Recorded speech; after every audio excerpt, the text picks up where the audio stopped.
तो आज की इस लेक्चर में हम इनवर्स ट्रिग्नोमेट्री फंक्शन पढ़ेंगे। एग्जाम्पल के तौर पे जैसे देखेंगे कि आखिरकार इसमें क्या होने वाला है। तो यहाँ पे जैसे आपसे बात किया जाए कि यदि साइन थीटा बराबर एक्स है, साइन थीटा बराबर एक्स है, तो आपसे पूछा जाए कि थीटा का मान क्या होगा। तो यही बात हम इनवर्स ट्रिग्नोमेट्री में थीटा निकालना सीखेंगे। यदि किसी भी त्रिकोणमितीय अनुपात का मान दिया रहे, तो यहाँ से थीटा बराबर निकालेंगे तो इसको हम लिखेंगे sine inverse x, sine inverse x. यदि साइन थीटा बराबर क्या हो, एक्स हो, तो थीटा कैसे निकालेंगे, साइन इनवर्स एक्स। और ये एक्स का कुछ मान होता है कि एक्स का मान कहाँ से कहाँ होगा, उसी प्रकार थीटा का भी मान बहुत सारा होगा, उसमें से थीटा का मान कहाँ से कहाँ होगा, तो इसी के बारे में हम जानेंगे। यह जो आपका x है, यही x आपका कहलाता है डोमेन, और ये जो थीटा है, थीटा आपका कहलाता है रेंज। ठीक है, रेंज कहने का प्रिंसिपल वैल्यू कहने का मतलब आपको पिछले लेक्चर में बताए थे कि साइन का मान जो है एक ही मान देखेंगे तो बहुत, जैसे √3/2 बहुत ऐसे एंगल है जिसका मान √3/2 होगा। 1 तो बहुत सारे ऐसे एंगल है जिसका मान 1 होगा। तो उसमें से किसी एक ही आंसर होंगे, तो उसी एक आंसर को लेके लिए जो है प्रिंसिपल वैल्यू बनाया गया जिसको हम रेंज बोलते हैं।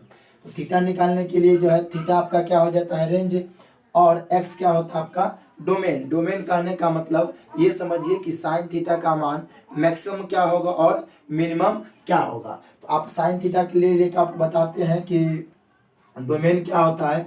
जैसे ये साइन थीटा है, इसको हम आपको बताए एक नंबर लाइन के सहारे। जैसे ये आपका कोई नंबर लाइन है, इस पे यहाँ पर कोई आपका -1 है और यहाँ पर क्या है 1।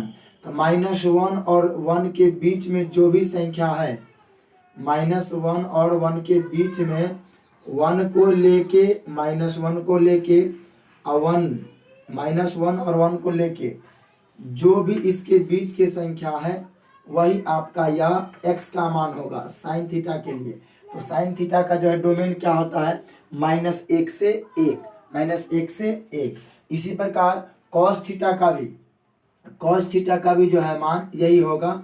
cos थीटा का हम यहाँ पर रेंज के सहारे, रेंज को ध्यान में रखते हुए, जिसका रेंज एक किस्म है जैसे π/2 से π/2, -π/2 से π/2, उसको लेके हम किए हैं। जैसे यहाँ पे देख पा रहे होंगे सभी लोग कि cos का भी रेंज जो है यही होगा। देखिए सॉरी, cos का डोमेन -1 से 1, मतलब cos थीटा का जो मान होगा मैक्सिमम क्या होगा 1 और मिनिमम -1। तो x का जो मान होगा यही -1 और 1 के बीच वाला ही कोई संख्या होगा, इससे ज्यादा नहीं होगा।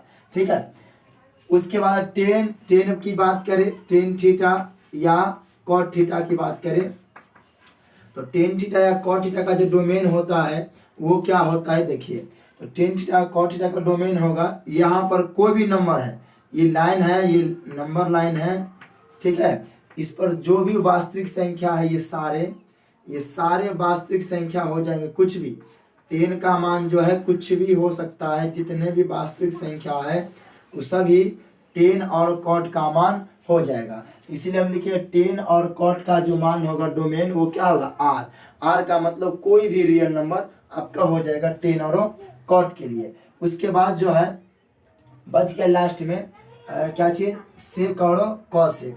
आप यहाँ पर देखेंगे सेक थीटा, यहाँ पर सेक थीटा और कॉसेक थीटा के लिए डोमेन और रेंज क्या होगा। तो पहले हम डोमेन जानते हैं फिर रेंज भी जान जाएंगे। तो डोमेन और रेंज क्या होगा, तो यहाँ देखिएगा, जैसे आपको एक नंबर लाइन है, ये देख पा रहे होंगे सभी लोग। तो सेक का मान जो है, जैसे मान के चलिए यहाँ पर आपका जो है कोई -1 है और यहाँ पर 1 है, इधर के सारे चीज होंगे 1 से ज्यादा बड़ा, इनमें 1 से जो भी बड़ा संख्या है, जो भी नंबर जाएंगे 1 से बड़ा वो सब होगा।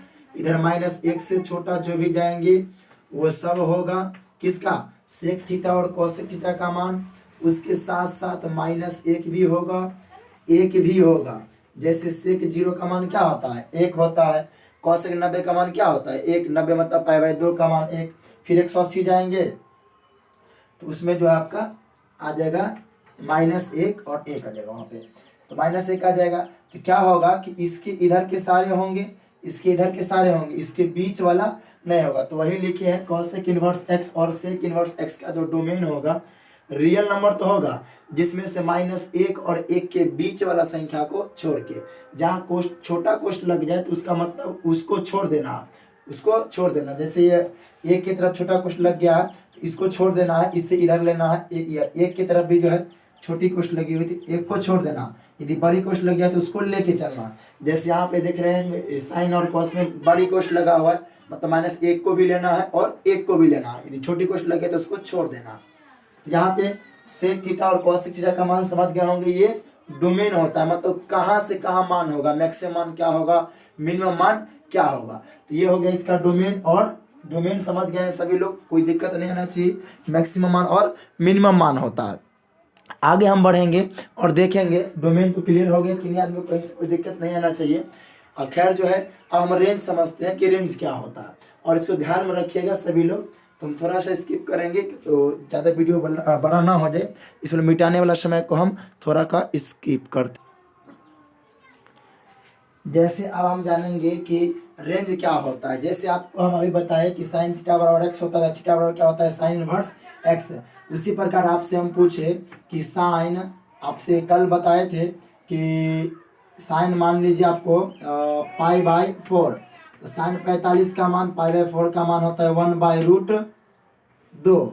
इसी प्रकार आपसे हम पूछ दे कि साइन मान के चलिए 3π/4, तो 3π/4 मतलब इसको लिख सकते हैं sine 180 minus theta pi minus π/4। 3π/4 को लिख सकते हैं पाई माइनस π/4 मतलब 180 minus theta. Sine 180 minus theta क्या होता है, साइन थीटा होता है। तो यहाँ पर आपका आ जाएगा साइन थीटा, थीटा का मान कितना है π/4, तो π/4 आ जाएगा। अब यहाँ से तो π/4 आ जाएगा, तो साइन π/4 का मान तो 1/√2 होता है, तो 1/√2 होता है। इसके जैसा और भी कई मान है जिसका आंसर साइन में 1/√2 होगा। तो अब आपसे जैसे यहाँ से पूछा जाए, इसको देखा जाए, साइन π/4 का ही मान क्या है, साइन π/4 का मान भी 1/√2 है, और साइन 3π/4 का मान भी क्या है 1/√2 है। जैसे यहाँ से साइन 3π/4 का मान भी 1/√2 है।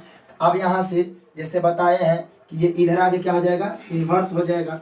आपसे पूछा जाएगा यहाँ से साइन इनवर्स 1/√2, इसके अनुसार तो आप आंसर लिखिएगा 3π/4। अब यहाँ से देखते हैं, इसको लेके चलते हैं आप, यदि साइन π/4, तो π/4 का मान है 1/√2। तो यहाँ से आपसे पूछा जाए, इसी प्रकार ये इधर कर देंगे तो ये इन्वर्स हो जाएगा।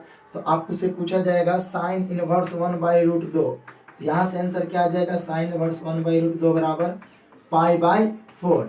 अब देखिए सवाल एक ही है, साइन इनवर्स 1/√2, साइन इनवर्स 1/√2, लेकिन इसका आंसर क्या आ रहा है, दो आ रहा है, एक आ रहा है 3π/4 और एक आ रहा है π/4। तो इसी के लिए यहाँ पे रेंज का सहारा लेंगे कि क्या आंसर होगा। तो रेंज के अंदर जो होगा वही आपका आंसर होगा, जो रेंज से बाहर होगा वो नहीं होगा। जैसे यहाँ पर साइन इनवर्स का रेंज क्या है, देख पा रहे होंगे, -π/2 से π/2, मतलब इसका मैक्सिमम मान होगा तो π/2 होगा, मिनिमम मान होगा तो -π/2 होगा, इसी के बीच में होगा। ठीक है, तो कल भी बताए थे, जैसे ये है आपको π/2 प्लस में तो मतलब इसमें चला जाएगा। जैसे साइन बताए थे, और पहला में तो सब पॉजिटिव होता है, तो पहला में सारे पॉजिटिव हो जाएंगे। चौथा में साइन क्या होता है, निगेटिव, तो वही प्लस में रहा तो ले जाएंगे आपको पहला में, माइनस में रहा तो साइन को ले जाएंगे चौथा में। इस तरीके से इन्वर्स निकालना वो तो सवाल के माध्यम से होगा, कैसे निकालेंगे तो हम बाद में देखेंगे। पहले हम जानते हैं कि आंसर क्या होगा, इसका सही आंसर। ये बात की बात है सवाल में, तो हम अगले लेक्चर में सवाल में देखेंगे क्या होता है।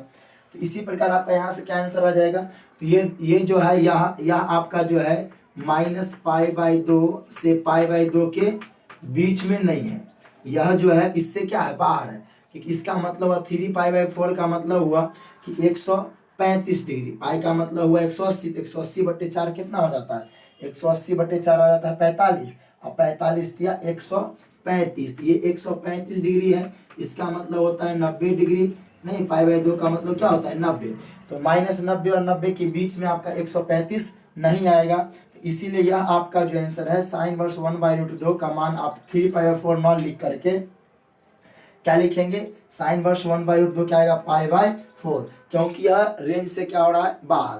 यहाँ पे जो भी पड़ता है रेंज का। हमें उम्मीद है कि आप लोग समझ पा रहे होंगे। यदि दूसरा एक सवाल लेके चले उसको भी देखते हैं कि इसको कैसे देखेंगे, ठीक है। और फार्मूला भी अभी देखेंगे, जैसे साइन इनवर्स साइन थीटा, इसका आंसर थीटा कैसे आएगा, ठीक है। उसका साइन इनवर्स एक्स रहेगा तो एक्स कैसे आएगा। तो वही बात है, यहाँ पे थीटा तो लिख देंगे, लेकिन थीटा का जो है आप ध्यान में रखेंगे कि रेंज क्या होगा, रेंज के अंदर आना चाहिए, ठीक है। रेंज से बाहर है तो आपका आंसर नहीं होगा, ठीक है। जैसे आपको यहाँ से अगला सवाल देख पाते हैं, तो उम्मीद करते हैं कि सभी लोग रेंज के बारे में समझ पा रहे होंगे। और दूसरा एक और मान लीजिए माइनस में लेके चलते हैं, जैसे आपसे बात करें कि कॉस में लेके चलते हैं या 10 में, कोई भी कॉट में लेके चलते हैं, ठीक है। जैसे आपसे बात करें कि जैसे आपसे हम पूछना चाहते हैं कॉस माइनस π/3 माइनस π/3, ये बात कहे तो यहाँ पर कॉस माइनस थीटा क्या होता है, कॉस माइनस थीटा भी क्या होता है, कॉस थीटा ही होता है, कॉस थीटा होता है। तो आप बोलिएगा cos theta, cos minus theta भी क्या होता है, कॉस थीटा, जो कल बता दिए थे। तो कॉस π/3 का मतलब हुआ 60 डिग्री, तो 60 का मान क्या होता है, 1/2। और आपसे पूछेंगे कि कॉस π/3 का क्या आंसर आएगा, तो कॉस π/3 का आंसर क्या आएगा, तो π/3 60 हुआ, इसका ये मान क्या आएगा, 1/2।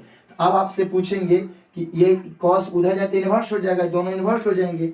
आपसे पूछा जाएगा तो कॉस इन्वर्स 1/2, कहने का मतलब कॉस में कितना डिग्री का मान जो है आपका 1/2 होता है। तो आप कहिएगा माइनस π/3 का मान 1/2 होता है और π/3 का ही मान भी 1/2 होता है। ये जो आदमी इसके अनुसार बनाएंगे, और भी कई मान है जिसका मान जो है 1/2 होता है। तो पहला से निकालेंगे तो आपका आंसर क्या आ जाएगा, माइनस π/3। और जो आदमी दूसरा से निकालेंगे तो उसका आंसर क्या आ जाएगा, कॉस इनवर्स 1/2 का मान।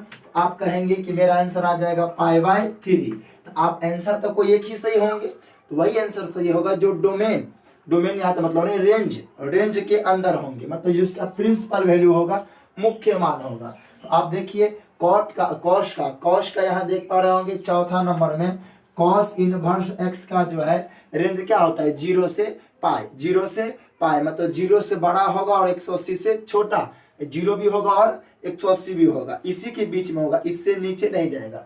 मतलब माइनस वाला आपका आंसर नहीं होगा, क्योंकि -0 और पाई के बीच में नहीं आता है। तो आपका आंसर कौन हो जाएगा, ये वाला हो जाएगा। कॉस इनवर्स 1/2 का मान क्या आएगा, π/3। उम्मीद करते हैं कि सभी लोग समझ पा रहे होंगे रेंज क्या होता है, ठीक है। तो खैर डोमेन का उतना जरूरी नहीं पड़ेगा इन्वर्स ट्रिग्नोमेट्री में, फिर भी पड़ेगा तो ध्यान रखेंगे। डोमेन का मतलब ये समझिए कि sine theta cos theta tan theta का मैक्सिमम मान क्या हो सकता है, मिनिमम मान क्या हो सकता है, जो हम पहले ही बता दिए और अभी भी बता दिए हैं। और रेंज बहुत ध्यान में रखेंगे, जो भी आंसर मानेंगे त्रिकोणमितीय इन्वर्स ट्रिग्नोमेट्री फंक्शन का कोई भी सवाल का, तो आप जो है प्रिंसिपल वैल्यू रेंज को ध्यान में रखते हुए जो भी आंसर आएगा इसी के बीच में आएगा। यदि इससे बाहर आ रहा है तो आपको उसको किसी भी तरीका से फॉर्मूला लगा करके आपको उसके अंदर लाना है, जो आपको हम पिछले लेक्चर में इन्वर्स ट्रिग्नोमेट्री के लिए आपको कुछ क्लास 11 के फॉर्मूला बताए तो उसको ध्यान में रखेंगे। यदि नहीं देखे होंगे तो नीचे जो है इस वीडियो के नीचे डिस्क्रिप्शन में उसका लिंक दे देंगे, वहाँ से आप उसको देख लीजिएगा, दिक्कत नहीं आएगा। तो खैर आज के लिए इतना ही रखते हैं, फिर मिलेंगे इस पे सवाल जो आधारित है कैसे बनाएंगे, बहुत सारे फार्मूला, वो सब जो है हम अगले लेक्चर में देखेंगे। तो आज के लिए इतना ही रखते हैं, फिर मिलेंगे आपसे नेक्स्ट वीडियो में, तब तक के लिए जय हिंद, ओके बाय।